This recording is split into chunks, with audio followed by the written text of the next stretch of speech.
So I'd like to call the meeting to order of the Reading Municipal Light Department Board of Commissioners. This meeting of the Reading Municipal Light Department RMLD Board of Commissioners is being recorded via Zoom for distribution to the community television stations in Reading, North Reading, Wilmington, and Linfield. The RMLD Board of Commissioners recognizes the importance of hearing public comment at the discretion of the chair on items on the official agenda, as well as on items not on the official agenda. We ask that all questions or comments from the public be directed to the chair, and that all parties, including members of the RMLD board, act in a professional and courteous manner when addressing the board or responding to comments. Once recognized by the chair, all persons addressing the board shall state their name and address prior to speaking. It is the role of the chair to maintain order in all public comment or ensuing discussion. Our secretary, of course, is Mr. Pacino. So what I'd like to do is, well, I guess we'll move into the public comment portion of this, and specifically the RMLD Citizens Advisory Board, the report on the Citizens Advisory Board meeting on August 20th. Who was present at the August 20th? I was, Mr. Chair. Phil, was that you? That was me. That was me. Okay. Was there anything to report from that particular meeting? Pretty much kind of dovetailed with the meeting that we had the following that. That we had at the same time. Okay, good. Pretty much the same presentations, if I've got the right one, that we saw with the fellow from John from the department who presented on the 5G. Yes, right. Right. Great. So thank you. Very much. That was the main topic that was covered that night. So it's kind of a preview of what we saw later on. Great. Thank you, Phil. Okay. I see we have no liaisons to the select board with us tonight. And in terms of public comment, Grace will be giving a presentation here at the further along in our meeting this evening. So unless any member of the public would like to say something different before we get to that point, you're certainly welcome to. If not, I'd like to... John? Yes. Oh, I did have my hand up. I'm sorry. I just wanted to say I heard about the new initiative you guys are doing with the heat pumps working with Adobe. Yeah, I thought that was wonderful. I think it's a wonderful service because I personally have personal experience knowing the kinds of problems that a customer can run into with a heat pump. So I just want to commend you. And that's certainly one of the things that we will work to lift up along with the other things we have already lifted up, the rooftop solar, and we're in the midst of working on a Shred the Peak article to go in the papers. So we will add that because we certainly want to encourage people to go to heat pumps. So thank you. Yeah, thank you, Gail. I appreciate that. We'd like to do a presentation at this point to a retired commissioner, Mr. Thomas O'Rourke, and he's with us in one of these areas. He just waved his hand. Yep. Hey, Tom, welcome back. A familiar face. Thank you, Dave. Good to be back for a short time. So tonight, the RMLD and commissioners would like to thank Mr. Tom O'Rourke for his 6 years of service as commissioner at the RMLD. Tom was a valuable contributor in helping to reshape and promote the RMLD, including excellent suggestions on town payment methods and general manager evaluation approaches gleaned from his extensive corporate career. We especially appreciated Tom's clear and calm views on all proposals, and we have missed him. In honor of his service to the RMLD, we have a special lamp that lived a previous life as an RMLD residential meter. You can see a picture of it there that Tracy is holding up. Nice. Tom would ask that you always use an LED bulb in this lamp to continue to support RMLD electrical usage in an energy-saving manner. Oh, there we go. It's an even better picture of it. So this is a beautiful artifact from the previous years of RMLD, and Tom, we hope you use it in good stead. And would any of the other commissioners care to comment? Yes, I would. This is Dave Hennessy, and Tom, it's been great to be a colleague of yours on the board for almost all of those 6 years. And I want to say I really appreciate your style of communication and debate. You always made sure to clarify the issue and clarify the different points of view before you shared your own ideas. And I think you set a great example of board commissioner leadership. So thank you. Yeah, and I'll just add to that, you know, I appreciate, Tom, all your guidance and what you brought to the table. I served for the whole time you were there, plus, but, you know, you brought quite a lot of viewpoints, and particularly some of the personnel issues that came forward. So I definitely appreciated what you brought, and I consider you a friend. Same here. Thank you, Phil. Yeah. John, can I say a couple words? Oh, absolutely. Please do, Colleen. Tom, thank you very much for all your guidance and support. I really enjoyed working with you. You gave us a lot of value. You volunteered your time to help some of us with your expertise, and I just wanted to say how grateful we all were. Thank you, Colleen. Tom, would you care to say anything? Yes. Well, first of all, thank you for all those nice words there. Much appreciated from folks that I've worked with for 6 years. First of all, retirement is an adjustment. So far, the most difficult part is trying to get sleep, especially on the third Thursday of each month. But recently, the light went on, so to speak, and I started watching videos of the past RMLD board meetings, and I've been sleeping like a baby. So that's some advice for when you guys transfer off. But seriously, just for a moment, during my time as commissioner, I've had a lot of interesting and challenging and rewarding experiences. It's been gratifying to work at the RMLD for that time with a strong focus on providing clean, cost-effective, and reliable energy, maximum uptime, and an emphasis on expanding the portfolio to environmentally friendly energy sources. I'd like to, again, take the opportunity to thank my fellow commissioners, John Stempeck, who's our chair, Dave Hennessy, Phil Pacino, Dave Talbot. Unfortunately, Bob, I didn't get a chance to work with you, but I'm sure you will do a terrific job in the role. And I appreciate all the professionalism, support, and friendship over those years. And Colleen, to you and your staff, I also want to acknowledge that you deserve the recognition for your dedication, successes, and your innovative approaches to our business at RMLD. During that time, I have to say I've been very proud of what we accomplished as a team for our served communities of Wilmington, Reading, North Reading, and Linfield. Finally, I want to thank the Citizens Advisory Board and really all the customers of our served towns. I think I speak for all the members of the board that were there during that time. We always strive to make investments, and really all our decisions were with the lens of focusing on what the impact would be to our ratepayers.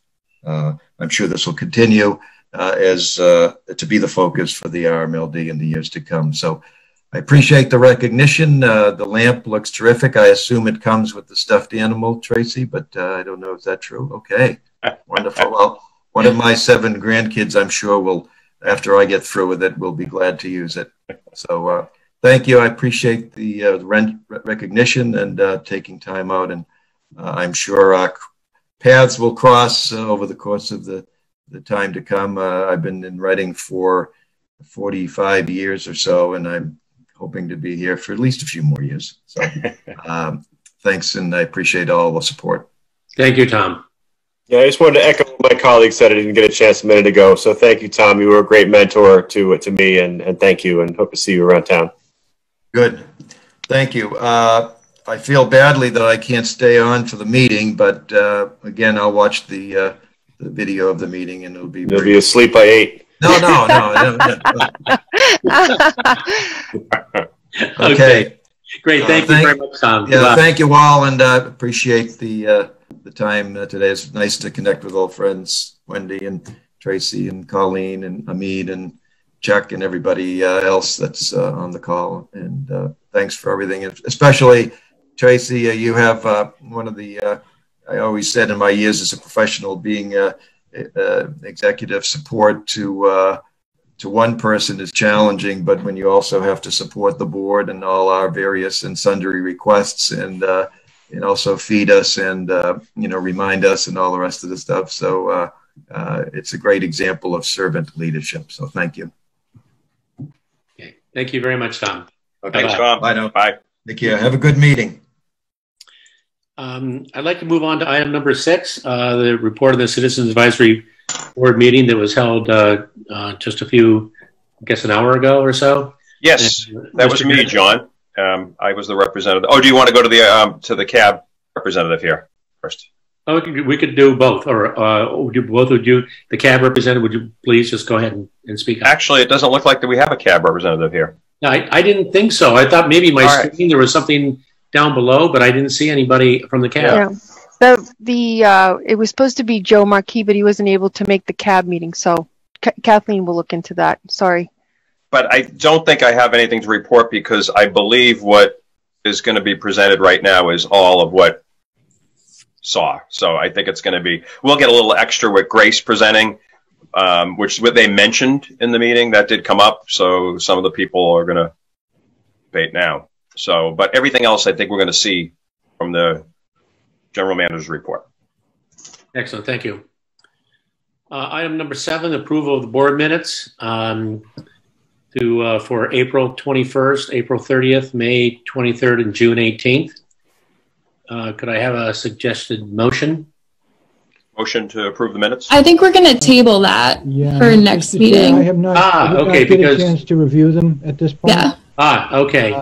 Phil, I keep forgetting this is at 10 o'clock, so we were not able to get all the returns filed in time. Right. Yeah. This is major tax season for you. Can I ask a question, though? If we have a quorum of people who did review them, wouldn't that still constitute a vote?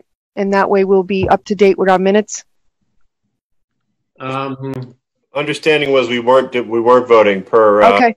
Tracy said that in an email earlier today, that there hadn't been reviewed yet, so we wouldn't. They weren't in the board book. I was waiting for Phil to review them. I would suggest we table them.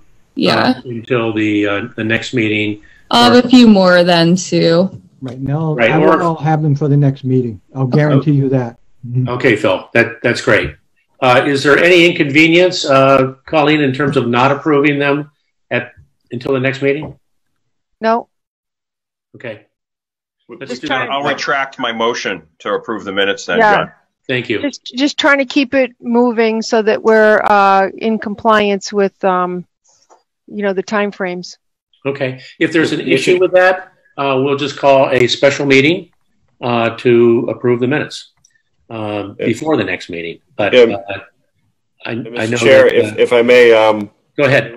Maybe we can go back to having a rotation if there's any roadblocks where they're piling up. Any of us could review them, right? So maybe that's a good point. Yeah. Yeah. You mind, Phil? I don't mind. I mean, just this particular month was just a problem. Right. Not of course. A problem other than this particular month, and the fact that this meeting got moved to an earlier date. If this meeting were the 17th, which is what we had tomorrow, there would be no issue. Understood. Yeah. Okay. Good. Back a day. So why don't we go ahead and would the board like to rotate them at this point, and different board members pick up different months? Or Phil, do you feel confident that you could get through all of them by the next meeting? Yes, I can get through all of them. Like I said, I'll guarantee you I can do that. Okay, thank you. We'll do that then. We'll just table this for tonight. I'd like to move into the general manager's report. Colleen? Okay, thanks. I'll go quickly. Just a COVID update in accordance with our emergency operating procedure 20-03 infectious disease. I updated, it's a living document, so it gets updated quite often. The latest update had to do with the remobilization. We returned the remaining 5 employees that were working remote since March. The building remains closed to the public for the Board of Health. We established a health check-in station at the back of the cafeteria. This self-help is for taking your temperature, going through the screening questions, and only employees that are returning and any vendors that may have to come in and say, fix the air conditioning unit, only urgent matters where people are being allowed in the building. We are still going with virtual for all of our meetings unless they need to fix building issues. Any other ones, they have to get permission from the general manager and HR. The GM door is disabled. I think I sent out an email to everyone. Everyone is to enter. If you're not coming in to do a self-check, if you haven't been in the building since March, you would come through and check in at the back of the cafeteria. Otherwise, you're coming in over by the control room door. We're practicing social distancing, wearing masks in accordance with the governor's orders. All the offices and cubicles have had barriers installed, and the lobby flow pattern with signs for when the public building opens are in place. Any questions on that? Great, okay, thank you. Let's go into small cell. So we talked earlier at another meeting about the FCC order on 5G small cell sites. The RMLD remains focused on the master agreement. We're down to, we're substantially complete with some small issues with AT&T, Verizon, just trying to wrap that up. All the technical specifications for RMLD have been completed. There's about 43 technical drawings that we did. We are focusing on employee safety, and we are focusing on the communication with the towns to make sure that their aesthetic policy, their small cell aesthetic policy, dovetails into our master agreement. So I have sent out emails to the town. We've had discussions, and then I did meetings with Reading and Linfield. We have North Reading is not scheduled yet, but Wilmington is tomorrow at 11. So that seems to be going well. We're more than happy to help review their aesthetic policy, but the FCC orders, as they affect the municipality versus the municipal light plant, are different. The fees are different. Everything's different. So town council will need to help those towns, and we're more than happy to make reviews and ensure that communication. We don't want any of the small cell companies coming in and telling the towns, RMLD is not supporting whatever. So with this improved communication, we'll have emails going back and forth with the town if they permit people to come into the right of way, and then with DPW for any poll petitions. Any questions on that? Great. I'm glad you're being so proactive with that, Colleen. Oh yeah. Well, being a new technology, it can just be a nightmare for new processes and stuff. So yeah, we're being very proactive, and I think when it hits, there's gonna be a lot, and it's gonna impact our staff significantly with doing poll loading analysis and things like that. And so setting the stage, I think, is going to help mitigate that. The last thing I have, which might take me a couple of minutes to go through, stop me if you think I'm talking too fast, but this involves the OPEB trust document, Declaration of Trust, that you guys signed back in January and February. It didn't get to the town until May. What that did is, so the town treasurer currently and has been serving as the trustee of the RMLD OPEB funds. It's kind of like a default. And as an operation of Massachusetts General Law 32B says, if you don't have anything else in place, the town treasurer is the trustee. The treasurer indicated that the town of Reading would be investing in the State Retirees Benefit Trust Fund, which is called the SRBFT, and provided historical return data at approximately 7% over a 10-year average, which I presented to you back when we made that decision. In order for the current trustee to invest these OPEB funds into the SRBT, a formal declaration of trust was needed to be adopted by the RMLD Board of Commissioners and designate the town treasurer as the trustee. So that was a bit of a formality as opposed to just the regular law default as the trust. So that document was generated and signed. As I said, the treasurer seeks resolution to a dispute on the signature of the trust, which means that it hasn't gone forward. The disputes related to adding a for-cause language for removal of the trust, eliminating the Board of Commissioner ability to provide input to the treasurer on investment strategy, and the third thing was adding specific law language that reiterates that there is compliance required for reporting, auditing, etc. Let's talk about the for cause for a second. The treasurer requested mirrored language with the town's trust document on removal for cause. The mirrored language that the trustee was requesting, I wanted that in writing, so I asked for that. The treasurer cited that there's no language in the existing town's document about the removal, which to me means that the town can remove the trustee without cause. Also worth noting is the Board of Selectmen has indirect oversight over the trustee through the town manager, and in the case of the Board of Commissioners, there is no oversight. So regardless of this apples to oranges, the point is that the RMLD should maintain its statutory options by having the right to change trustees as they see fit. On the second issue, the Board of Commissioner input. The trustee is asking to remove the language that allows the Board of Commissioners to provide any input to investment strategy. The law does allow the trustee to have full investment strategy rights. However, within the trustee's obligation, the board should be able to give some input. While the treasurer would not like to entertain this input, the board can still vote to make requests and input to the treasurer. If the treasurer chooses by the declaration of the trust not to heed the request and make his or her own decision, which is within the right of the trustee, then the board could change trustees. The third issue on the Massachusetts general law language. The treasurer would like to specifically call out some law language about complying with audits and reporting, etc. The trust document must follow the law, and therefore it is irrelevant to redrafting the document to contain law that is already applicable. So here is what the options are that I am presenting to you. The law gives us a right to change the trustee due to a new board, new investment strategy, etc. And it has nothing to do with the trustee doing a good job. It is not personal. Maintaining statutory flexibility, and it is highly unusual for any trust document to have for cause language. Since the treasurer is allowed to invest in the SRBFT under PRIT with a declaration of trust, an option would be to direct the general manager to provide feedback from the Board of Commissioners at this meeting with no change and ask the treasurer to reconsider to sign the document. Option after that. If he does not want to sign, we can go to the local retirement board, who can also invest directly into PRIT with a document of trust. The Board of Commissioners could direct the general manager, upon a negative reply from the treasurer, to send the trust document to the retirement board for consideration.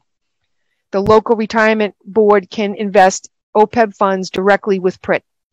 Third option, explore, or third step, I should say, explore establishing a special OPEB board of trustees that has been done by other municipal light plants. The board would be comprised of 5 to 13 members. It's all spelled out in Massachusetts General Law, Chapter 32, Section 32B, Section 20, about what those members have to be.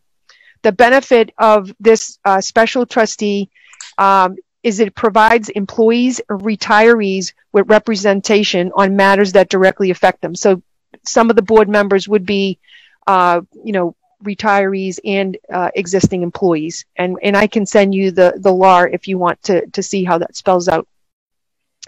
Just as a reminder, the original recommendation that I made, which was to go in this direction for the town treasurer to invest in PRIT, is because that was the path of least resistance based on a presentation of the PRIT investment historical returns of approximately 7% of municipal funds.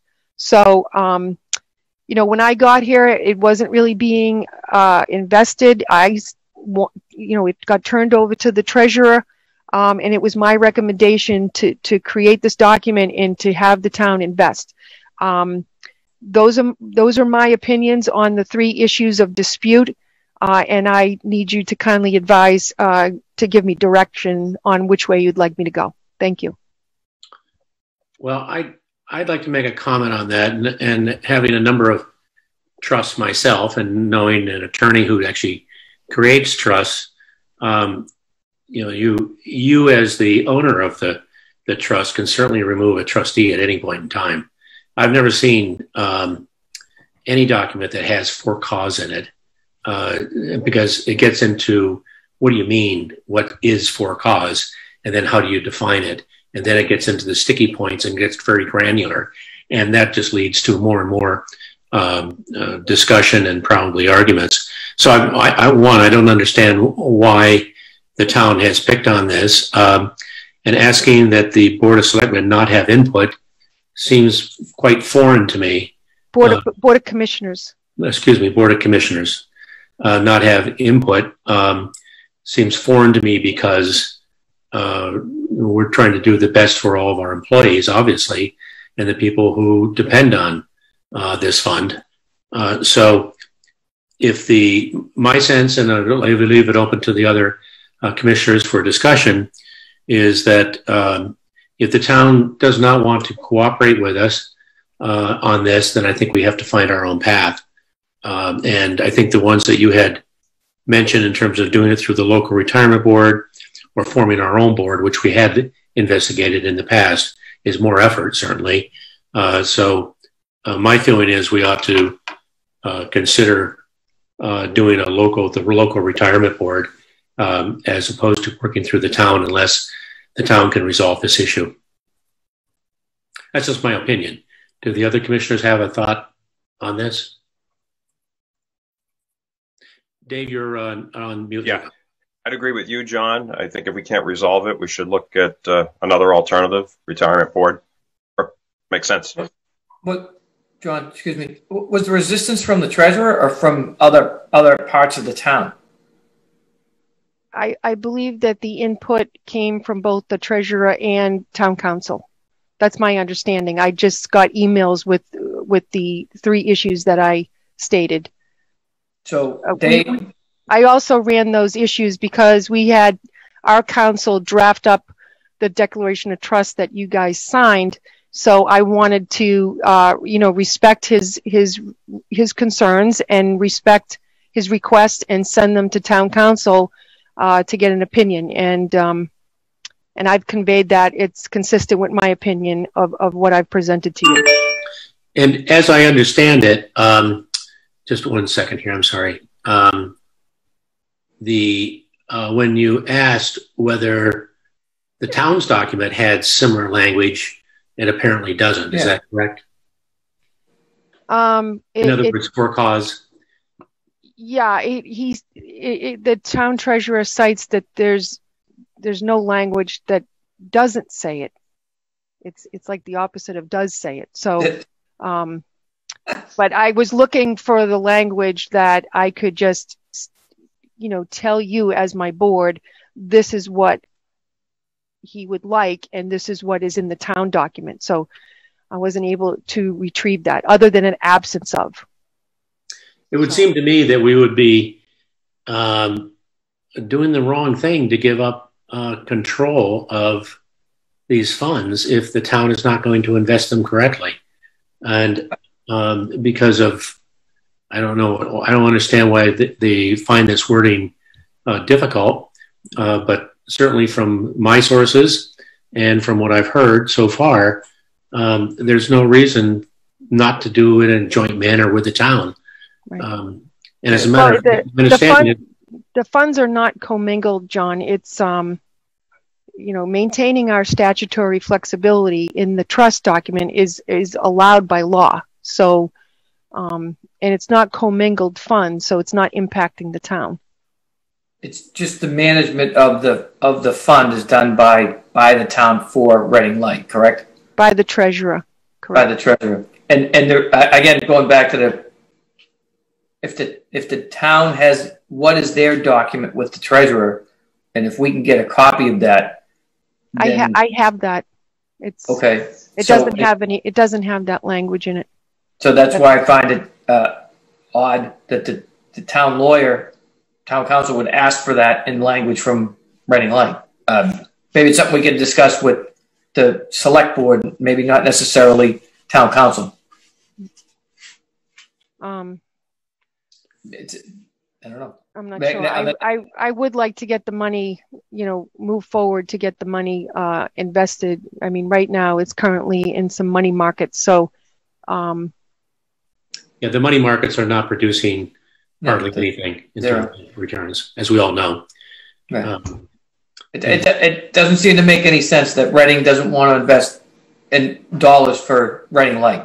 I'm struggling with why they're resistant to participate. And I think maybe a dialogue needs to be opened up, maybe with the the select board or the select board representative that can attend this meeting, and maybe they can bring it back.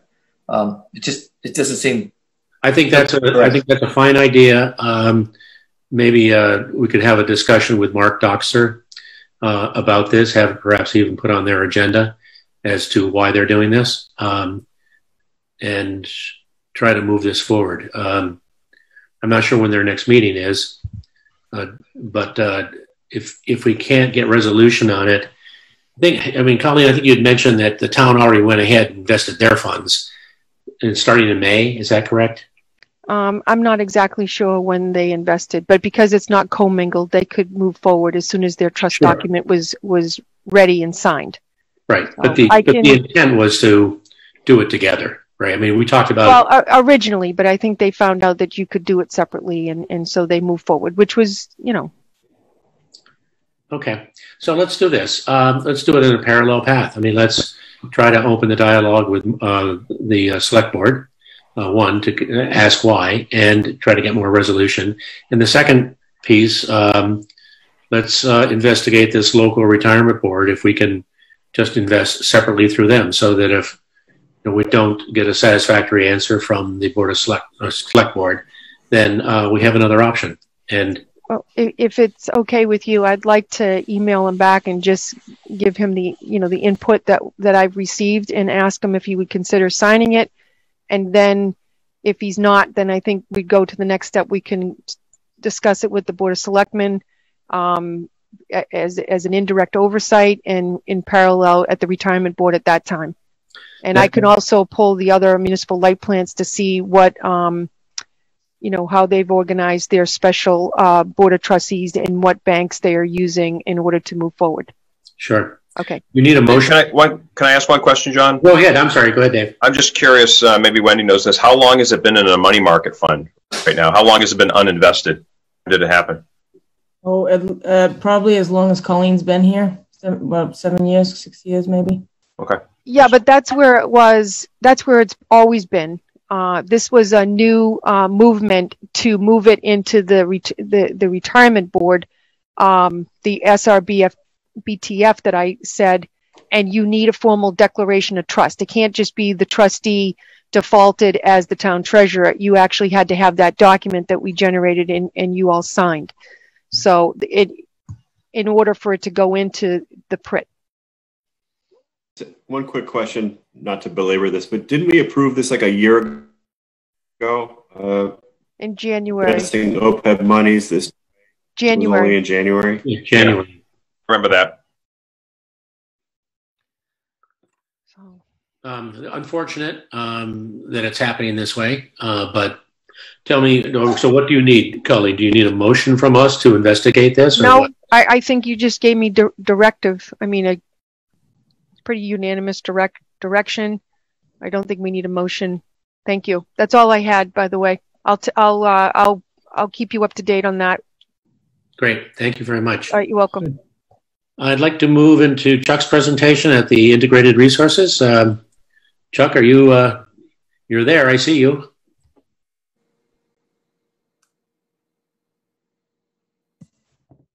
I killed mute, so you should be able to hear me now, as well as see.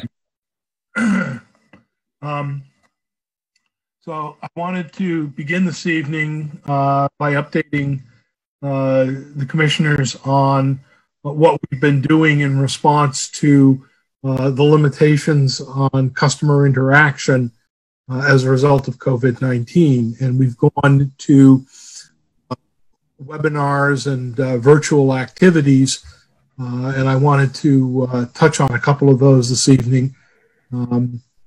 We have sponsored an art contest, which has led to the covers of our annual reports and artwork that decorates the foyer at 230 Ash. And this year we're not able to deliver that on an in-person platform. So what we're doing is going to voluntary participation. We are preparing an educational video on aspects of electric utility operations. The students will get to watch that. They will get to take some of the concepts out of those. and present an artist rendition of one or more of those video lessons or video facts, if you will. They will then be able to take a photo of their completed artwork, upload the scan of that. We will judge it. We will pick 5 winners from each school in the RMLD service territory.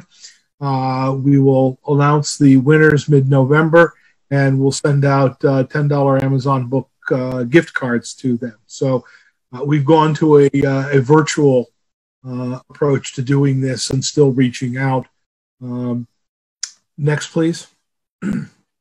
We've got another virtual environment approach to electric vehicles. We come up on National Drive Electric Week in 2 weeks, and so we are putting together virtual test drives. There'll be video showing what it's like to drive an EV. We are talking about having some of our existing ratepayers with EVs proudly show off their vehicles. We will use RMLD staff at the Bolt and take a video of the driving the vehicle around so that people can see how the mechanics work, and talk with local dealerships. We'll put all of this together in a package.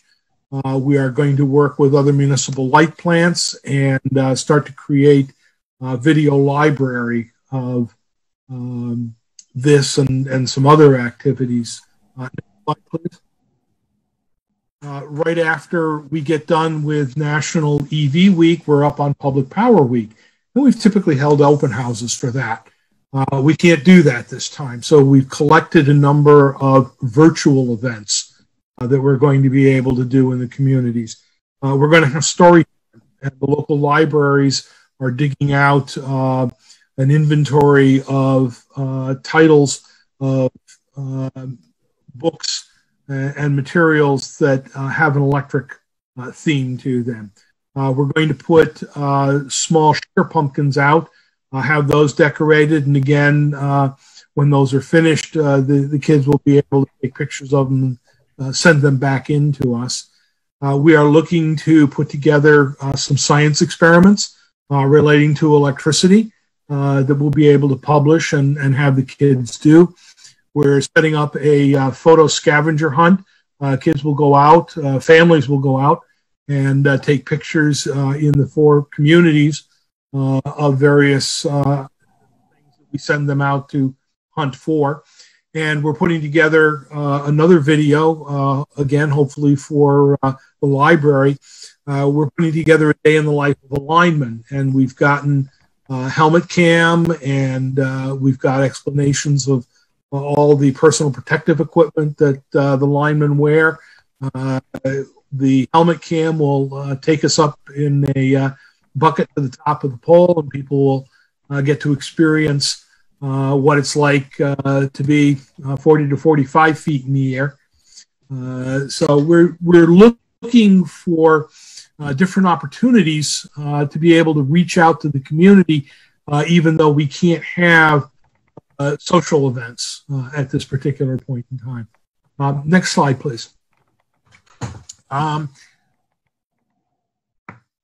of the things that we launched earlier this year was a heat pump program. And we realized fairly early on that we needed additional resources in order to get to where customer expectations for how these systems work and what they will do became appropriate.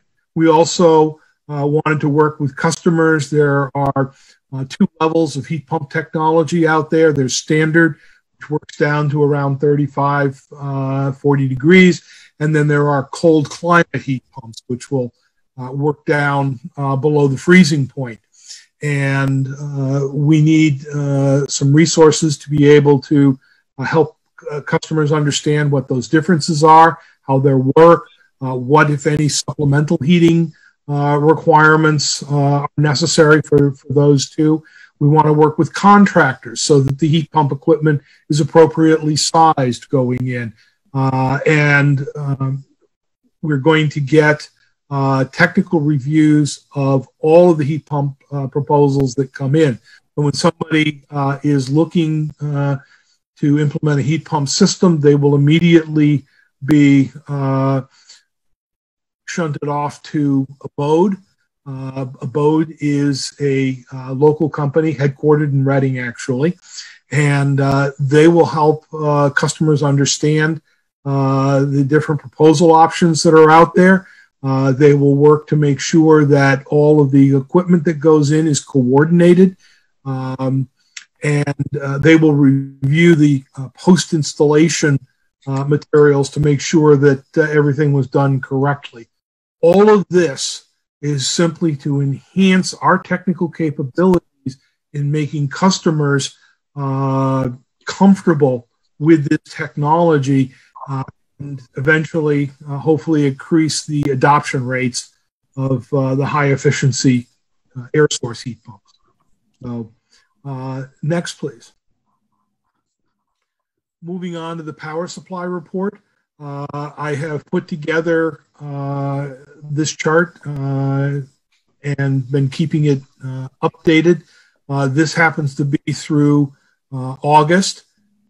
And what you'll see is we're running below what was forecasted by E&E for our power supply activity this year, but we're ahead of the 2019 actual results. And part of what's been going on is we had a warmer winter and then a hotter summer than we had been planning for.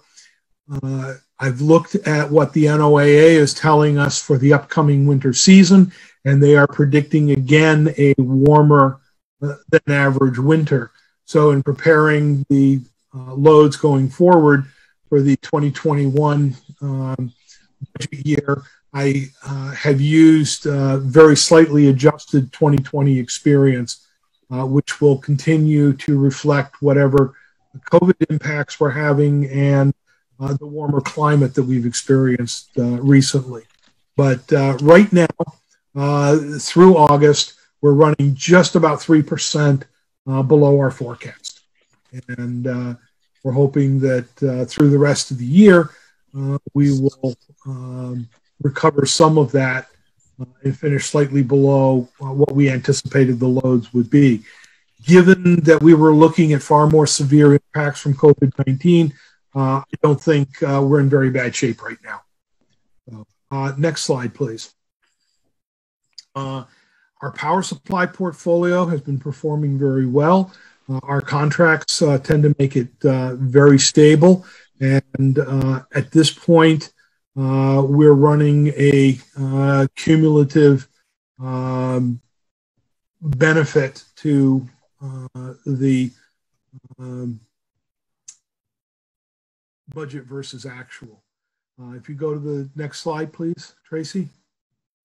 You can see that for the most part, our energy costs have been tracking what was budgeted. The energy costs in May were down. One of the things that is happening is that we are experiencing the lowest prices in marginal energy costs that we've seen probably since ISO New England opened in 1999. Next slide, please, Tracy. Our capacity costs, when we look at budget versus actual, the actual costs are coming in below.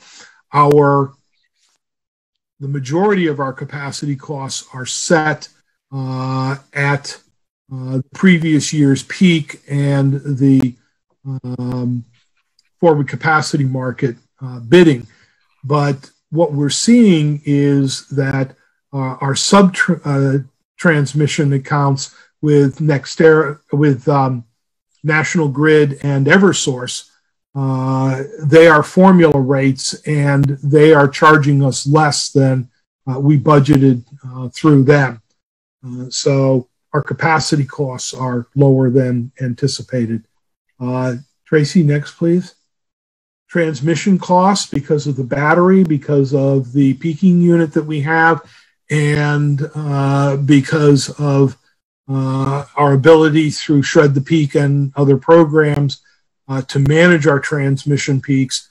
We've actually been very good about keeping our transmission costs below budget as well. So so far we're doing a lot better than expected, and we're still in a low cost period, and we expect to be there for a while. So power supply is looking good. Next slide, please. Again, if we go back to the load slide at the beginning, now don't change the slides, please, Tracy. But if we go back to what was presented in the load slides at the beginning, you saw that we were running, our loads were down, and we were actually, as a result of that, selling into the market for January, February, March, April, and May. Selling into the market is what happens when that yellow bar chart color is below the zero line. You'll notice that in June, we went way above because June was much warmer than anticipated. We had higher than anticipated sales, and as a result, we were buying energy from the market. You can't see it, but there is a thin yellow line at the top of the July curve. This then says the same thing as we saw earlier, which is that our loads are up, and we're actually in a position to buy some resources from the market. So, next, please, Tracy. So I wanted to give you an update. In your package are two versions of current policy 30. Right now, a piece of legislation which grew out of the original Golden Bill is in conference committee looking to be resolved between the House and the Senate as to what comes out. And that's going to provide a clean energy standard update. It will provide a statute that will apply to municipal light plants and dictate performance objectives for all of the municipal light plants in Massachusetts. The new name of this is Roadmap 2050. The original Golden Bill stepped up by 2050 to an 80% carbon portfolio. And Roadmap 2050 takes it all the way to 100% in the year 2050. Now, the previous statutes, the RPS, the Clean Energy Standard, and what we were proposing in the Golden Bill had annual incremental targets built in. The Roadmap 2050 does not have annual targets, but lays out every 10 years the objective that the utilities need to meet. So the horizon targets under the Clean Energy Standard, Roadmap 2050, are 50% of the portfolio non-carbon by 2030, 75% of the portfolio non-carbon by 2040, and 100% of the portfolio non-carbon by 2050. Non-carbon will also be defined as retiring certificates associated with energy production from resources that we control. So while it's undefined for intervening periods, it does spell out more aggressive targets than the Golden Bill did. This will become effective upon the signature of the governor. We do not know when it becomes effective what our obligations for the remainder of 2020 will be, and going forward into 2021, we will probably have some latitude in defining that. But at this point, we don't know. So next slide, please. What I did was I took the portfolio chart that you've seen for quite a while, and I stripped the RPS and the Clean Energy Standard out. They were very confusing to look at under this scenario, and they don't apply. So right now, I left the original Golden Bill as sort of what our planning starting point was here on the chart. And I have added the goals that are laid out for Roadmap 2050. So the light green line on the right side of the chart shows in 2030, 50% of our portfolio being non-carbon or carbon-free emissions. And in 2040, I've extended the graph out a little bit, it's at 75%. So I was able to tie those 2 points onto the graph. The dark green line is simply representative of where we expected to start with the Golden Bill and what it would take for us to meet the more aggressive Roadmap 2050 standard. So that's laid out. The resources have not changed, and I will just take a second and remind everyone that that thin gray line that appears from 2024 out through 2040 is our entitlement in the Stony Brook peaking units. The broader gray lines are bilateral contracts that we have. They are currently not specific as to carbon emission. However, those contracts are with NextEra, and we've been in discussions with NextEra. We can convert those contracts to carbon-free. We would have to buy the effects associated with the Stony Brook nuclear plant. But basically the point in all of this is we have a very good start on compliance with Roadmap 2050. We still have enough resources in our portfolio to be able to acquire and retire the appropriate certificates and meet the objective for 2030. So we've got a good start. And as this progresses, we will be working with the CAB and the Board of Commissioners to get a policy in place that complies with the Roadmap 2050 requirements. So next slide, please. So next question then is, what are the impacts on retail rates as we do this? I left the chart for the golden impacts on here, and I added the impacts of Roadmap 2050. Because Roadmap 2050 is more aggressive, without making other adjustments at this point, that will result in higher rate increases than the Golden Bill would have. Now, there are things that we can do to that portfolio going forward that will allow us to mitigate some of those rate impacts. But I just thought I would remind everybody of, at least based on our current portfolio, what those impacts look like. So next slide, please. So next steps, once we get the signature of the governor, we're going to know what it is that we need to do, what our goals and objectives are, and we will be able to identify the conformance issues that we need to do to bring our current sustainability policy into a clean energy policy going forward. We will prepare recommendations for a compliance plan and the action items that are necessary to do that.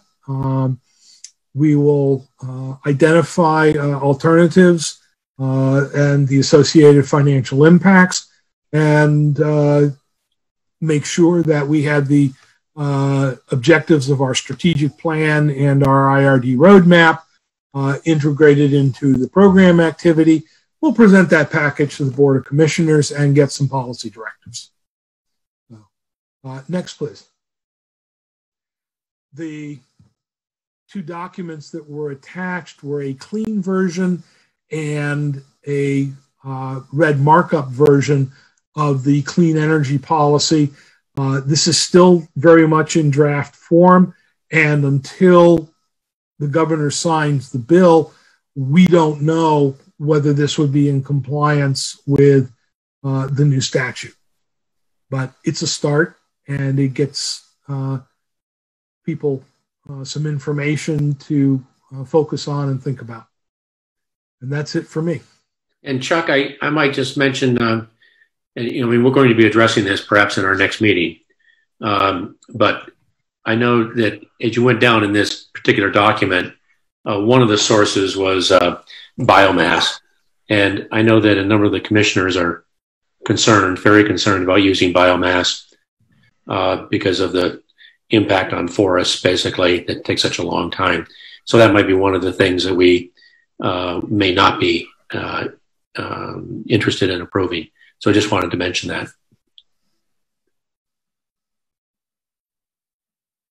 Yeah, I agree, John. In fact, I sent out to some of the board members and to Chuck and Colleen some articles. MIT Sloan did a report on biomass in the New Yorker magazine as well, and it appears it's not very renewable. I mean, wind and solar renew every day, but trees renew every generation at best. And a lot of environmental scientists are now saying that it's not reduced carbon emissions, biomass. So it looks like it's a big chunk of what would have going forward.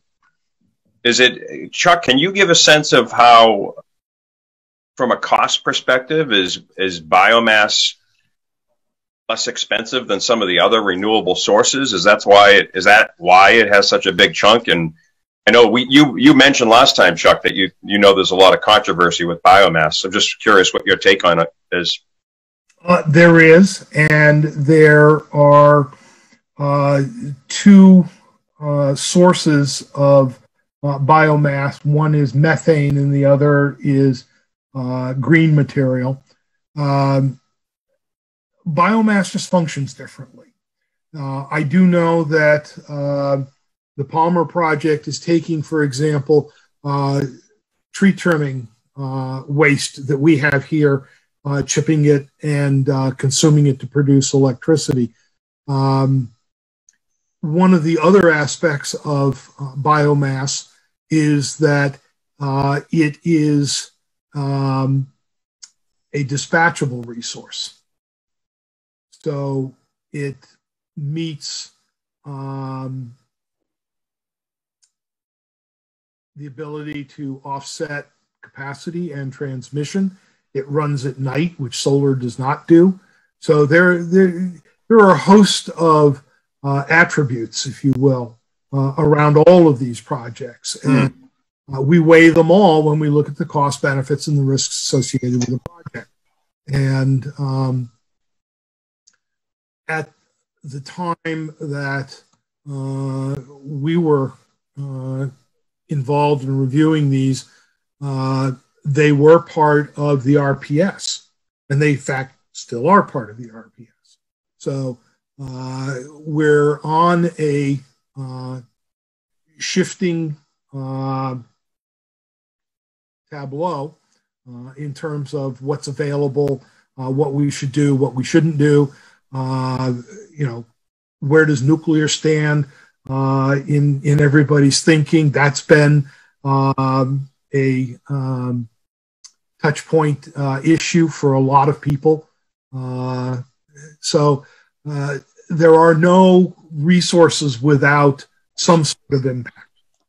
And we welcome the opportunity to have that kind of a discussion with the commission so that we get clear policy directives on how stewardship should be valued and approached within RMLD. Right, and I know, Chuck, you're not deciding whether biomass is considered renewable or not. Other people are doing that. I just wonder if, as a commission, as commissioners, should we, investigate this more? And I'd love to know what the people from Grace think about it and others. And could we, as part of our plan, make sure that biomass is not part of our energy source? That's that's my thinking, that it doesn't make a lot of sense. So I don't know if anybody else has any comments that's from Grace or from the board or commissioners or Colleen or anybody else. I'd love to know if your thoughts are on this. I have a couple of thoughts. I just wanted to echo what John and Dave said. I share those same concerns, and certainly as an interim step, while we're waiting for whatever this law is going to be to actually pass and we know what it says, if we can just have an understanding, if that's okay with everybody, to not sign more biomass contracts until we have clarity on what the law says and what our policy as a board is going to be. And I take your point, Chuck, about the dispatchability. The question is whether we're calling it renewable or not. Yeah, we understand oil and gas also emit carbon, as does burning wood. But the issue is whether we're going to try to call this renewable, when what it is, if it's done on a scale, is that it's material that wouldn't be burned and returned to the atmosphere, except for that it's being put into a power plant. And I read the materials Dave sent around, and where this is allowed and called renewable, where we see massive deforestation in the southeastern United States, and we see that material shipped over to other countries. It's one of these things where it's a concern, and I think we're all out looking at the orange skies and wanting to know what we can do, to kind of do our part here. So I just wanted to echo what John and Dave said. If we can hold, if there's a way to hold off until we can form a policy and maybe we don't do this anymore. Can I add some? Go ahead, please. This particular biomass that we invested in is on a landfill. It's generating methane that would normally just go into the atmosphere. Yeah, that's not what I'm talking about. Yeah, and it's taking tree trimming that we do. We spend almost $1 million on tree trimming, and we have a wood waste problem in the state. And so we're recycling that wood waste that we are generating. That was the concept of that particular one. If the board doesn't want us to look into any more of them, but we were taking what we're contributing and we were trying to make it better, because we contribute a lot with our tree trimming in order to ensure that the electrical reliability stays intact. So it was a lowering of emissions from our perspective and calculations. So that was the concept, though, for that particular purchase. Can I just say one thing here, though? I think the volume of wood and material that's being burned, it would vastly exceed whatever few truckloads are coming out of these towns. And I wasn't talking about, yes, we want to burn methane from landfills. Yes, that's not bad. But having wood chips from young forests cleared and put into a wood chipper and put into burning into a power plant, that is problematic for the reason. So let me make a suggestion. I agree with you, Dave, and I think we need to get some facts. Yep. So let's get some facts and make a good decision once we take a look at the facts. Burning methane out of a landfill, great. We can do that all day long. If there's enough that doesn't cut down sort of second and third growth forests that are being supplied offshore, just like a lot of our coal is sent offshore, then that's a different story.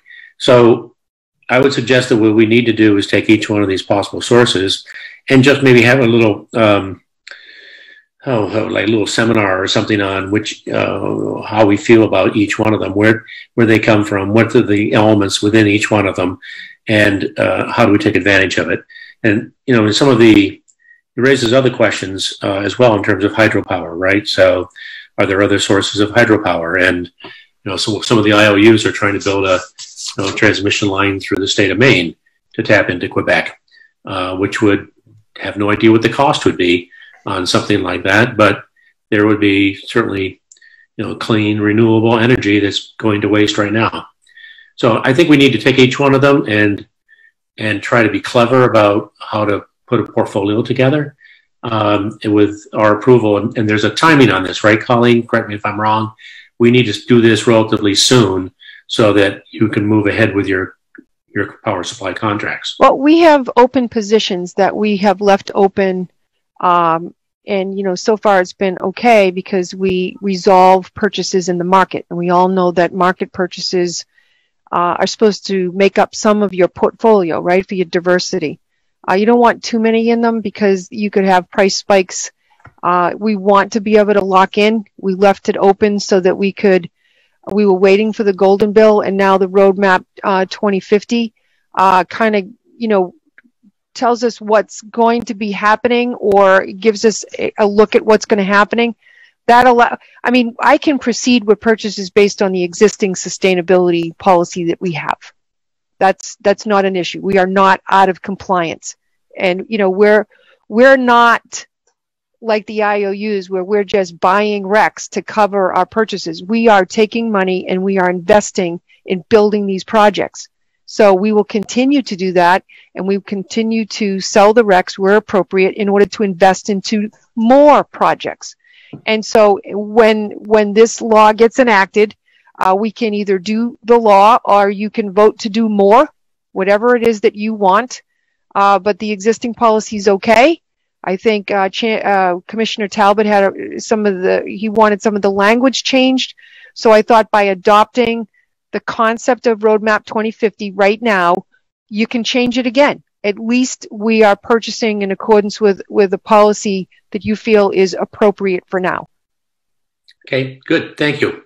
We're going to look into this further in the next meeting as we look at the portfolio itself. But thank you. That's I think they're good comments from everyone. Can we move on to the engineering and operations report? Amit? Yes, sir. I'm giving you the report for most of the projects that are up to date, but the financials are for the month of July. So on August 19th, basically we had the circuit that faulted the underground section. You see the cables that faulted in the duct banks at Station 4. About 160 customers, they got affected, and we had an outage approximately about 40 minutes. We immediately did the switching and brought everybody back on. Approximately 7,600 customers, they could have felt that bump that caused because it went out. It was near the station, and the whole bus saw the fault. But we managed it. The cable is replaced and fixed, and now we are back in business. The next slide, please. These are the listed projects that are ongoing. Some of them are, they're moving faster than the others. The ones that they're slower because of the COVID-19 and the slow operation process during that, 3-4 months that it was slow. But pretty much we're everywhere. We're making progress. The area upgrades, the step-down conversions, underground facilities upgrades, and secondaries, primaries, transformer replacements, and all of those in all 4 towns. So these are the list of the projects, and we're expecting that most of them to be completed by end of the year in December. The next one, please. Excuse me. The next one shows the Marion Street in Wilmington, the line extension. This is just shows that how much progress we've made. That's a huge project also, and we're almost 60% complete. So we are going to be completing this project by October. The next one, please. Okay, this is showing you the analog electric vehicle charging stations. There are 7 dual chargers that they're going to be installed over there. The contractor started this week the installation, and this one we expect that they fully be operational by mid-October. Next one, please. Okay, these are other projects that are going on. As you see, our plate is pretty full and engineering operations. So we got the power factor optimization software implementation. Right now we're testing the outage management system and the IVR. Once that one is successfully tested, and we're getting ready now to go to the next phase, which is power factor optimization, which is going to reduce the losses, and it's going to save money on the losses of the system, distribution losses. The solar capacity study is complete, and pretty soon we're going to have internal presentation to go over that. With the operating procedure for that is in draft format, and then once we go over that and everybody agrees pretty much with the concept, that's going to be finalized. And if the board would like to see a presentation on that, we're more than happy to provide that. Meter replacement project, we hired the Limmer Hurt Consulting, and they are looking into basically looking into the future. They're doing the gap analysis where we are and where we need to be 10, 15 years with the technology movement. And based on the business best practices, so they're going to make a recommendations what metering system we need to go, and how much, it's going to cost for the next 3 years. And that's why we decided to put a pause on this project. Was slated to at least the first phase to be done in 2020. And we put a pause because we wanted to see that, make sure we get the best technology available, that it's going to be around for the next 10 to 15 years. And so they are doing the study. They're going to give us presentation by end of the month. And then we're going to pretty much create a roadmap for moving forward for the next 2 years to replace all of the meters with the upgraded technology that is going to be good, hopefully for another 10, 15 years. With the programs that, IRD has, and engineering with the automation and everything. So it's going to encompass all of those components. Next slide, please. Okay, these are the list of the maintenance programs, basically, that every month I go over them. You see that they're all going well. Their infrared scan was completed. There was no hotspot.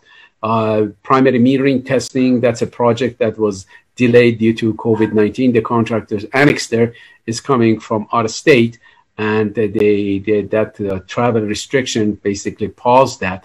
But they just got a word this week that they're going to be coming in October, and that project is going to be done. And whatever parts, everything that we need to replace them, we can schedule them and put them on a maintenance plan to upgrade their CTs, PTs, and all the parts that they need to be upgraded.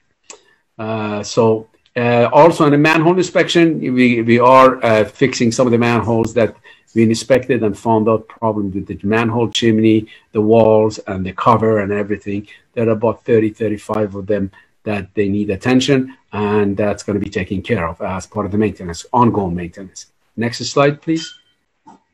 This is showing the H transformer replacement program that is started back in 2015. Approximately, we have 1,800 transformers that are 20 years and older.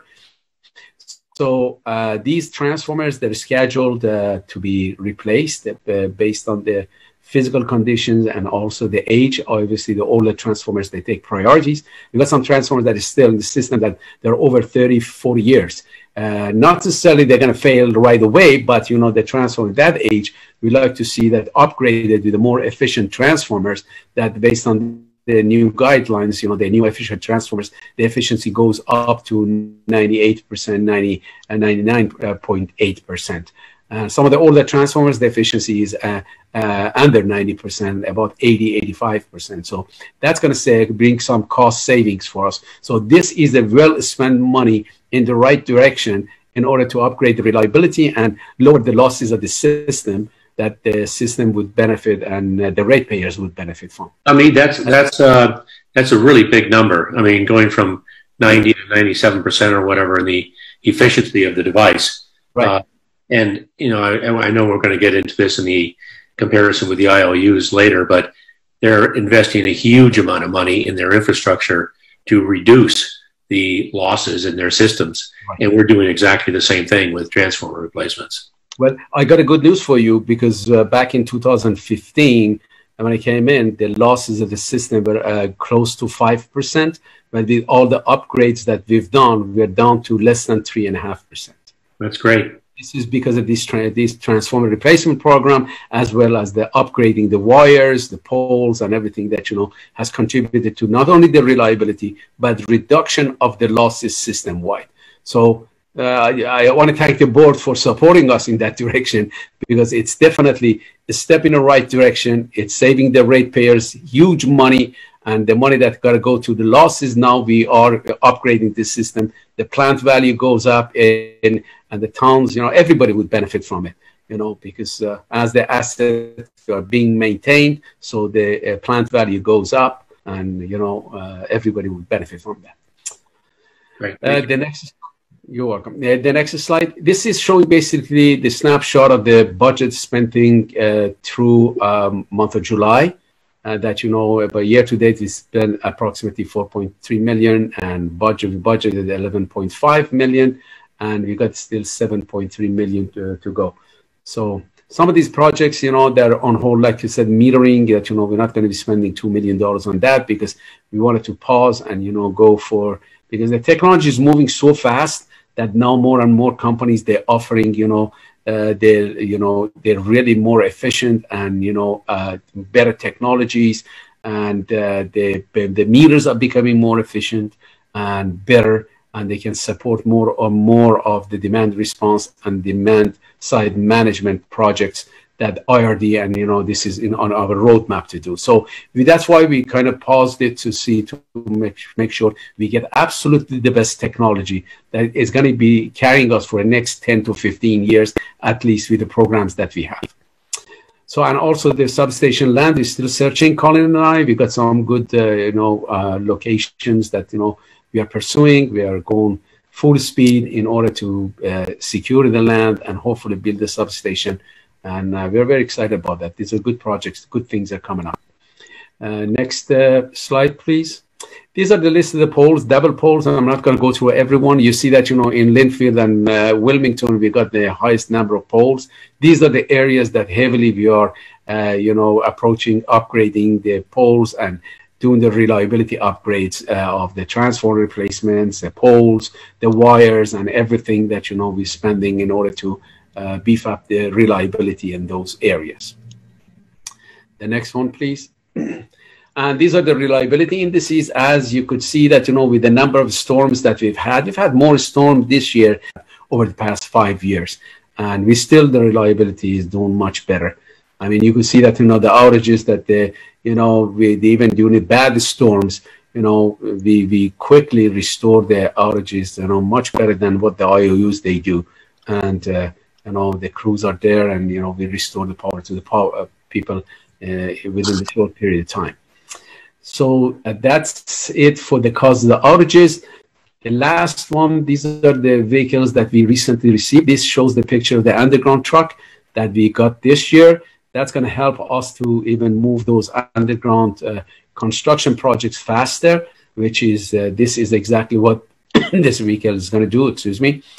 We also got 4 SUVs and 1 pickup truck that we received, and they're being registered, and they're going to be utilized next week. So again, like what Colin mentioned, this is in line with our strategy to move toward the electric vehicles. Technology, unfortunately, on the SUVs, you know, for the SUVs, it's not really, it's a hybrid.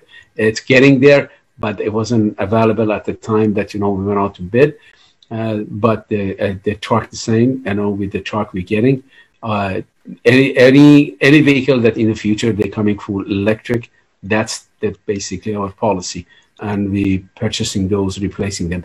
We also, the engineers, these SUVs, they're going to go to engineers. They're going to replace it. It's going to replace their truck F-150s, so it's more efficient, and, you know, it's saving energy for that matter. That basically concludes my meeting. If you have any questions, I'll be more than happy to answer them. Any questions, anyone? If not, I believe we got a procurement request. Yes, sir. You ready for the motion, Mr. Chair? Please. Okay. Move that bid IFB 2020-11 for removal, transportation, disposal, and remediation of hazardous materials, including emergency response services, be awarded to ACV Environmental Services, Inc. for a not to exceed amount of $50,000 per year, parent without written approval, close parent, pursuant to Mass General Laws, Chapter 30, Section 39M, as the lowest responsible and eligible bidder on the recommendation of the General Manager. Second. Any discussion on this, please? Is there a volume of waste that gets removed for that price? Yeah, well, there's what we did. We really don't know, and that's a very good question. What we did, we gave them 2 sample jobs: the sample A, sample B, the PCB versus non-PCB, and all the bidders. The bid went to 22 bidders, basically 5 they responded, and the lowest responsive bidder was the ACV. That, you know, it's not to exceed $50,000 a year, and these are basically for the soil. There are other components of the, you know, oil spill that, you know, we have budgeted also, but it's not coming under this line item. Like, that's, you know, fine. Good to hear there's 5 bids. That's the main thing. Yeah, that's right. The 5 bid, and the lowest was this company, which was red. So basically, these are hazardous waste and soil disposal for PCB, non-PCB, and other hazardous materials, like the transformers coming out of the field that we need to dispose them. They should go to special facilities. You know, the non-PCB. We don't have any non-PCBs, any PCBs. I'm sorry. You know, mostly the transformers are the ones that we have, all the non-PCBs. But if there are anything left in the field that we are not aware of here, thereafter testing, they're going to go to special facilities, and this is where it's going to be taken care of. That part of that. It's a 3-year contract, so every year is $50,000, and I think we get a good price for this. We're very happy that, you know, they give that. It came out cheaper than the last time that it went out. The last time we got the total of from the NRC East, we got the cost comparison was $18,300 for the same samples, the typical job A and typical job B. But this year, ABC gave us for typical job A and typical job B $14,482. So it was less. We made up this year. Thank you, Hamid. Sure. There are no more questions. Could I have a roll call vote, please? Mr. Pacino, aye. Mr. Stempak, aye. Hennessy, aye. Talbot, aye. Thank you, Bob. Thank you. Voted on mute. Good. Excellent. 4.5 votes. Okay, we're on item number 12, which is just general discussion for the next RMLD board meeting. We've suggested October 22nd, Thursday, and the CAB will be meeting to review the budget on October 15th, which is, we usually have the CAB meeting coincident with our RMLD meeting, but I think the budget probably takes a separate meeting. That sounds good. Okay, so the CAB meeting, October, I'll be at that meeting. Does anyone have any conflict with October 22nd, Thursday? I probably will not be at that meeting. I'm having cataract surgery that morning, so. Oh. Yeah. Okay. So I'm doubtful for that meeting. Okay. Well, thank you, Phil. We could have your screen just blacked out. I mean. Okay. Well, good luck with the cataract surgery. Yeah. Okay. Good. So I think if there's no other questions, I'd like to move on to Grace's presentation for us. Great. Thank you very much. And thank you, Mr. Chairman, for inviting us. Thank you to the board for welcoming us. My name is John Rogers. I live at 39 Tower Hill Road in North Reading, but I am here as a representative of GRACE, the Greater Reading Alliance for Clean Energy. And I've got to say the previous discussion earlier in the agenda has queued up nicely a lot of this stuff. So I think I can just skip right through. Tracy, would you mind? Are you in a position to pull those up? I won't belabor anything. So yeah, I'll start here. Cost is really important. We hear that every time we come to these meetings. We get that. We understand that. We also know that you and we value more than cost. I hear that in what you all talk about, the staff and the board. And I expect you found that our customers do too. You're thinking about environmental impact. You're thinking about equity and fairness. You're thinking about the future in terms of more than money. And we see that the sustainable energy policy, even when it's not required of you. And we get the reasons. I mean, I heard this in Chuck's presentation, talking about June being much warmer than expected, talking about the upcoming winter likely to be warmer than usual. Hamid talking about more storms than average, the mention of the orange skies. We get the importance of thinking about more than money, and I think we all get the importance of the power sector in this work.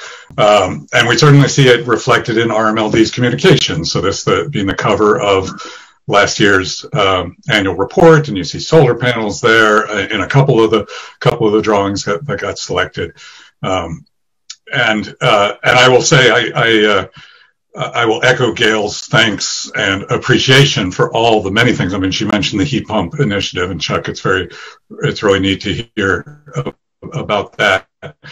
Lots of different components that RMLD has been working on. So I want to focus on the clean energy piece. Next slide, please, Tracy. And that was, the more than cost, thinking about costs. That was certainly our thinking when Grace offered a proposal in the last meeting and before the last meeting for updating RMLD's renewable and clean energy policies. And we appreciate John Stempek's response was asking for more details. I will say I get that we are not an IOU, and the very fact that I'm using the pronoun we is a sign that RMLD is different. I'm pretty sure if I were in Grid or Eversource's territory, I wouldn't be thinking of the utility as a we. But there are still pieces that have been developed in the state for serving our neighbors, neighboring towns and cities that we, and I also appreciate Chuck's talking about the roadmap 2050. You're breaking up a little bit. My internet connection is unstable, so forgive me if I'm wondering, so, John, I'm going to try again for 1 minute. I'm wondering if you should call in for the audio because there's serious problems hearing you. And what you're saying is important. Yeah, we heard you all the way through about the last minute and a half.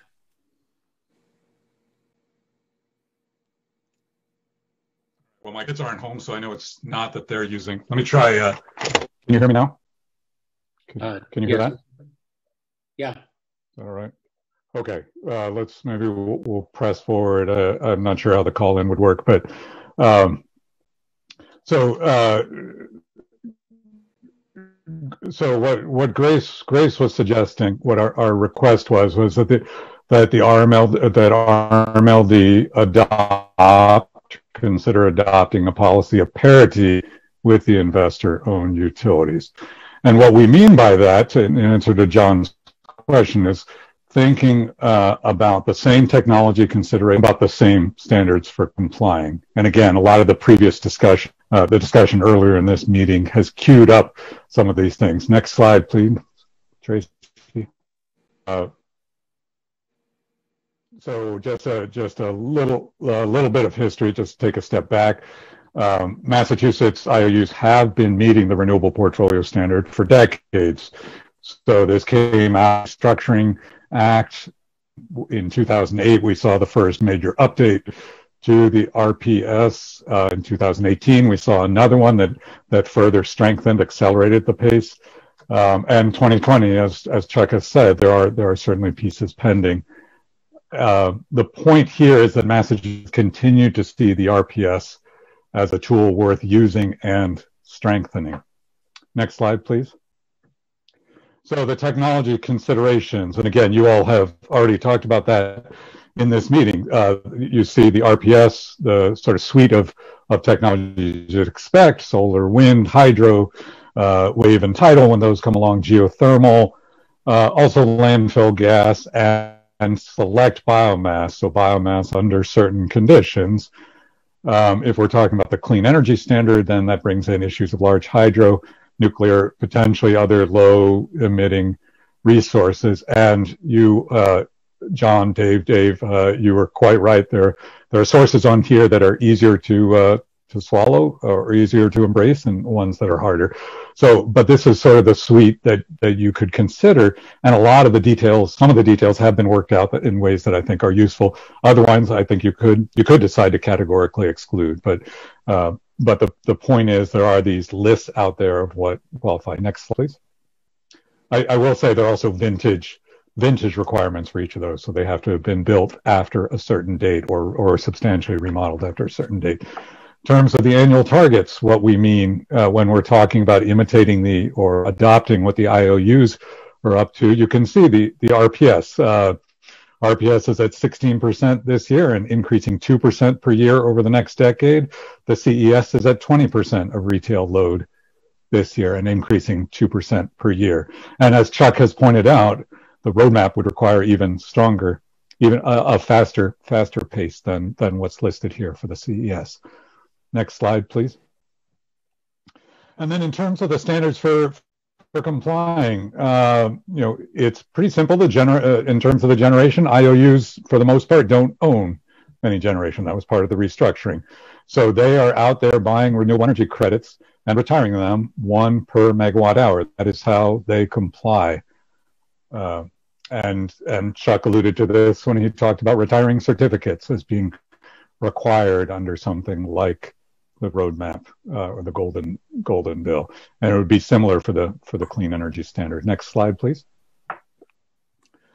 And I want to focus, and I will not read all the text on the slides that follow. I did want you to have them as a resource because I know this has been an issue for as long as I've been talking with RMLD, and this goes back to a time before most of you were on the board. But RECs, renewable energy credits or renewable energy certificates, are the tool for establishing or validating renewable energy claims. And that's not me saying that. That's the states that launched the renewable portfolio standards. That's the EPA, that's the FTC, that's the CEQ, and many others. Next slide, please. So just skipping through some of those resources. So this is Massachusetts, which launched the first statewide RPS with that 1997 law, and it's talking about RECs. A renewable energy generator generates two things. One is the electricity, and the other is the positive environmental attributes associated with the energy production. So two different products, only one of which is a REC, only one of which conveys the positive environmental attributes. Next slide, please. And Iowa, which was actually the state that had the first, it was not statewide, which is why Massachusetts has the claim to that. But Iowa was, figured out that you needed this agreed upon abstract medium of exchange because you can't tell an electron from an electron. And that is where, next slide, please. And again, I wanted you all to have these as resources. So the EPA says that a REC represents the property rights to the non-power attributes of renewable energy generation. So whoever holds the REC, retires that REC, is the one who has that attributes. The EPA and the others are quite clear on this. Next slide, please. And also from the EPA, they're talking about making a claim. If you make a claim to have renewable energy, that constitutes a retirement of the REC. So any sale or claim by a different owner would constitute a double claim. Again, this is how RECs, how we as a society have concluded that we can track how we track renewable energy because we can't tell an electron from an electron. Next slide, please. And the Federal Trade Commission has a lot of directives about what kind of claims you can make if you've got them or if you don't have them, if you had them and then you sold them. And they're quite particular. So if you buy a product that says, this bread was made with 100% wind power, they've got to have the RECs and have retired those RECs or had them retired on their behalf for them to be able to make claims about having used wind power. Slide, please. And here, this was from the the Federal Council on Environmental Quality, just talking about basically giving directive to all the federal agencies who are big purchasers of RECs for the same reason that large companies like a Google, like a Facebook, like a Walmart, why they buy renewables. A REC is retired once the claim is made. You can't count the electricity obtained from a renewable energy project if you don't have the RECs. So that's all, should be quite clear. Next slide, please. And just to make it really clear, RECs are how you prove that you have renewable energy. So if you had them and you sold them or gave them away, No RECs equals no renewable energy. And to be clear, this is not about tying our hands. A company, an organization, an institution has a right to sell its RECs. The point is that if it does so, it forfeits the claim to have or have offered renewable energy. You need to have them and hold them to make any claims. It can't be clearer than that. Next slide, please. In case it needs to be clear, these are a couple short videos which are really great that go into, in a video format before you go to bed. Check these out because these will these lay it out more clearly than I'm able to. Next slide, please. So I just want to end. I say, so adopting. If you think about the standards for complying, there is this other piece of client. It's not clear how that would work in a case of RMLD. I mean, we would set our own goals. If we don't meet the goals, do we then put money into a fund that we then use to buy? I don't know, but I just wanted to be transparent about how IOUs do it. They do have this out, and that serves as a cap on the price. So if the price of a REC is more than $70, they can essentially buy absolution instead, and that money does get invested by the state in driving renewable energy forward. Next slide, please. So I'll just reiterate that this is what we were looking for, is RMLD to commit to, and it is voluntary until something like the roadmap bill or the golden bill comes along, but to meeting targets that are as bold, as necessary as what the IOUs are doing, using something from that same suite of technologies. And I fully support the exploration that John was proposing, just talk about what we like and what we don't like, those level of targets or higher, and the same reporting standards. And again, the big issue here, I think, is RECs. You have the RECs. Chuck has said you've got the RECs. It wouldn't involve retiring them all in the near term, because that requirement is going to be ramping up. You could sell everything but what you would need to meet the standards that you would lay out. But the point is that if we want to be making claims about having renewable energy, the only way we can do that is if we hold on to the RECs. So we can do it only for the portion that we hold on to the RECs for. And I don't know how to state that any more clearly. Next slide, please. So thank you, and thank you on behalf of my colleagues from Grace. Again, we very much appreciate everything that the board and the staff and Colleen have made happen around electrification, around efficiency. This is the third leg of the stool, which is getting our clean energy policy, aligning that with the broader interests of the community and the ratepayers and us as citizens of the community and of the world. So thank you. Great, thank you very much, John. We certainly appreciate the input. I think you can see that we're certainly trying to get to clean energy. I think, speaking for myself, as a member of the board, we certainly I believe in climate change. As a matter of fact, I think you'd have to be a Luddite not to believe in climate change. That's my personal opinion. So I'm not tagging anybody with that. I want to thank Grace, one, for the presentation, because we do agree with you. May differ about the paths of how we get to there. And the other thing I want to thank you for is for sort of opening my eyes on the IOUs, because quite frankly, I really hadn't paid much attention to them. Although we do have a fifth columnist on our board, Bob Coulter, who works for National Grid. He certainly, there we go. He knows all about it. But I wanted to share with you just a couple of different perspectives that we look at, or I look at, the IOUs. This will be very, very short. If we could bring up slide number 6, Tracy. What I did, Grace, was take a look at the annual reports and the publicly available data from the IOUs. And I know you're focused on Massachusetts IOUs because that's where you are. That's where we are. But it's really important to see what they're doing outside of Massachusetts. And it's really crucial to understand what their strategy is, how they're thinking, et cetera. Because I think what I'd like to do is somehow you would like us to copy them. Well, I would turn that around and say, how can we leverage them in terms of what they're investing in to our purposes? So first, RMLD is about a $90 million organization. The totality of National Grid and Eversource are $13 billion, and Eversource is 8.5. If you bring it down just to the electrical revenue, it's still 6.5 billion and 6.2 billion, the second line. So they're and from a revenue perspective, about 70 times larger than us. As you can see, the number of employees, very significant.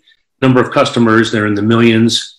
We have 70,000 residents. Their return on equity is 11.5%. We've got to find a way to match that to our 8% ROA, which we're regulated on. We're a not-for-profit. They're public. They have access to publicly available funds. National Grid, as a matter of fact, in the annual report says they can, at any point in time, access $3 billion of working capital whenever they need it. We can't do that. In terms of generation, we've got solar farm, battery, you know what we have. National Grid, outside of Massachusetts, does indeed have generation capability. They've got 57 fossil units on Long Island. Eversource has 70 megawatts of solar in Massachusetts, and both of them are investing in very heavily in wind and solar. You can see from the energy generated, they're about 100 times larger than us. But when you get down to the bottom line, your point is well taken, that they're at the RPS in terms of being regulated to meet that. I submit that, having worked for major corporations and consulted to many of them, if you just ask them to do that, they wouldn't do it, right? They have to be regulated. They have to be forced into meeting these regulations. So they're not a bunch of good guys. They're a bunch of basically financial institutions who are trying to get maximum return. If you could go to slide number 7. Next slide. I looked at the projects. Again, this is outside of Massachusetts for National Grid. And you see that from Rhode Island through Vineyard, they're investing in wind, right? Some hydro, and there's the megawatts that they're investing in. I mean, that tells me that they're really investing in generation. So while in Massachusetts, they may not have generation, outside of Massachusetts, they're dumping hundreds of millions of dollars into wind power, into hydro. They bought the 50% ownership of Sunrun, which is a residential solar, 216 megawatts you see there. So the point is that they are investing in green or renewable power, and they're doing it on a massive scale, again, because they have to meet the RPS. To your point, if you just go into the next slide, the Eversource, same type of thing, right? Eversource is doing it. They're almost a mirror image of each other in terms of investing in these wind and solar. They tried to do Northern Pass, right, which is dead, but they dumped in $318 million before it died. The National Grid is investing in going through Maine, of course, to get to the Quebec hydropower. And that is still alive and may actually work. If we go to the green projects, that slide number 9, there we go, RMLD. It was interesting because I really appreciate the fact that you brought this up, because when I started comparing the IOUs to what we're doing at RMLD, there are many, many similarities. I mean, we've got community solar, and again, I didn't do the ratio of 100 to 1 in terms of what they're doing, but we're investing in grid efficiency. That's why I belabored the point with Hamid about increasing the percentage of energy that gets to the final end-use customer, which both of the IOUs talk about in their annual reports and in all their public statements of the best thing they can do is reduce the losses on their system so they don't need to get as much power. We have rebate programs, the car charger programs, the LED streetlights we did years ago. We've been focused on industrial and commercial programs to the extent of we've actually decreased the amount of power we sell. Go to our commercial and our industrial customers. We help them reduce their power load, not just with LEDs, but with adjustable frequency drive devices, which use a fraction of the energy that the former DC devices used to use. So we've been doing this all along and feeding it into our portfolio. So I hope you appreciate that we are mimicking the IOUs in many, many different regards. if you could jump to let's go to number 5. This is the last slide. What we're trying to do is, with the benefit of Grace and others, is to do some possible brainstorming approaches to move faster to green power, right? We all want to do it. There's no question about that. The question is, how do we do it that doesn't impact all of our customers in a negative way? And when I say customers, I mean increasing their rates dramatically. I mean, we can't just, we could, increase them by 20% tomorrow, but I'm pretty sure that we wouldn't be on the board much longer. But so that's not what we want to do. We need a compromise situation to say, how do we accomplish this? And we're kicking around different ideas like this buddy program that lets individuals or businesses pay additional for someone else who can't pay. Maybe we can use rate stabilization funds to help the transition in the transition. We need to test that. Continue to sell RECs to buy more green power. You've just mentioned that that's a no-no. We shouldn't be able to do that. But I would submit that, and I'll show you one last slide. I lied about that, about what Eversource is doing. But we're trying to find clever ways to basically piggyback on the IOU's efforts in all these wind power, solar power, other hydropower generation mechanisms that we can somehow purchase into to bring it into our fold as well. So I want to thank you again for sort of opening our eyes to this in terms of how we compare. And the thing we have to be careful about is when you got a huge entity and you got a small entity like ourselves, they have economies of scale and economies of scope. And what I mean by that, not just from the scale perspectives in terms of being able to buy things because they're bigger, they can buy it less expensively.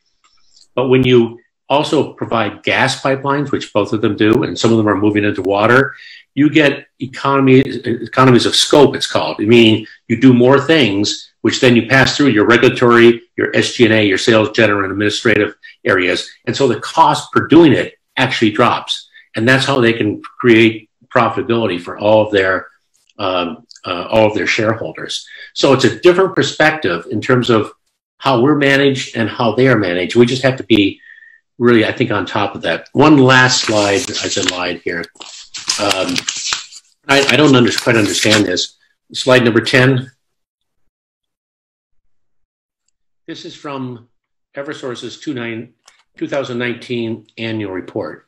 So they kind of lay out each one of the states in terms of what it needs to ultimately get to. And by the way, I should comment that all these wind power operations, which are offshore, are clearly not going to be done in time. They're projected to 2023 through 2025. COVID and other things are limiting them in terms of being able to accomplish that. So they're going to be extended out. So I really question whether the IOUs can actually meet some of the clean energy standards that are there. I'm not sure exactly what they're going to do, but I'm sure that they're going to ask for extensions. If you look at the very bottom of what they're doing in Massachusetts, very low bottom comment, with their solar operation, they've got 70 megawatts of solar. The RECs generated from the NSTAR electric solar power facilities are sold to other energy suppliers, and proceeds from these sales are credited back to customers. So they are selling their RECs. They're not just holding on to them. I'm just trying to show you that they're doing some things that we're doing as well.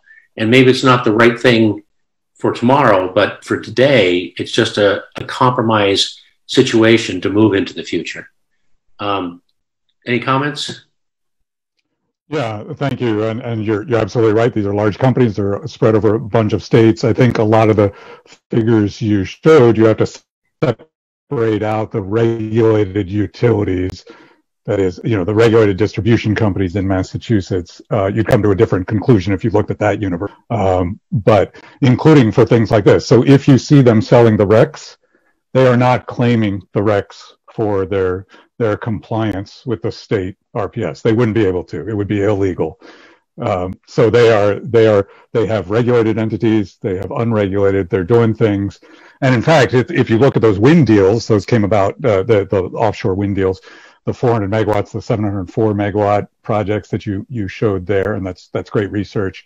Those came about because of the 2016 Energy Diversity Act and the 2018 update, the Clean Energy Act.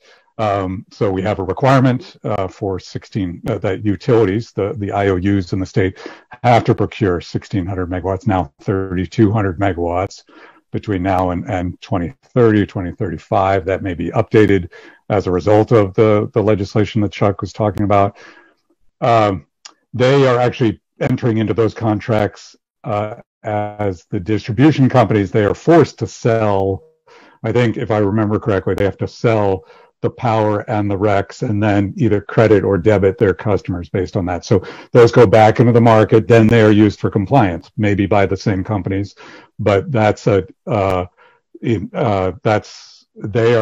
can bet that any REC is counted only once, used only once, retired only once for compliance with the RPS, or used in the voluntary market. Again, all those government institutions, churches, households like mine who voluntarily pay, that gets counted only once. So anytime you see a sale like that, you can bet that it's no longer on their ledger in terms of being renewable energy, but it's wherever the buck stops, where those are the ones. And that's what we're trying to do. So if you do nothing, if you take nothing else away from this presentation, just know that REC retirement equals renewable energy. REC sale says, I don't have renewable energy anymore. It's as clear as that. And you can do that. You can absolutely do that. I think customers are going to want. They did so. I mean, it's the RECs, but I don't. Published it. I mean, they published it, John. But they're not using it for compliance. They can't use it for compliance with the RPS. If they sold it, it's because somebody else is going to use it for compliance, or it's in the voluntary market. Sure. So that's what's different. We see RMLD selling the RECs and saying, we've got solar, we've got wind. We don't anymore. For whatever, maybe we're not selling all our RECs, and that's how we're able to do that. But if we're selling all our RECs, we don't have them anymore.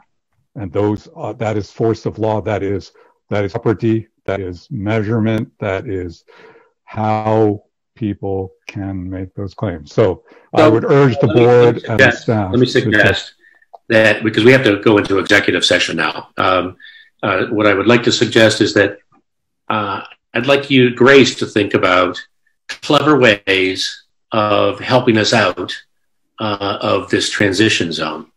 And because I do believe in sort of groupthink, the more people that you have sort of thinking about it and dealing with facts, and facts beyond Massachusetts, by the way, how we can somehow tap into that, if there's a mechanism for doing that, that might help the RMLD become more energy efficient. Gail. I have one just off the top of my head, that there's power in numbers. And I think one of the best things, you kind of have it with E&E and the other group, but I mean, getting all the MLPs together to work together, and what that means is to be defined, but that would give you a lot more power and strength, financial resources and so forth, to do various things that might be creative solutions to this problem. Can I add to that, John? Yes, please go ahead, Colleen. It is the power of us working together with MLPs of why the majority of these green projects are being built. That's what we're doing. We're working collaboratively with the other MLPs to be able to come up with the capital in order to invest to build these things. So we're doing that on a daily basis. That's awesome, Colleen.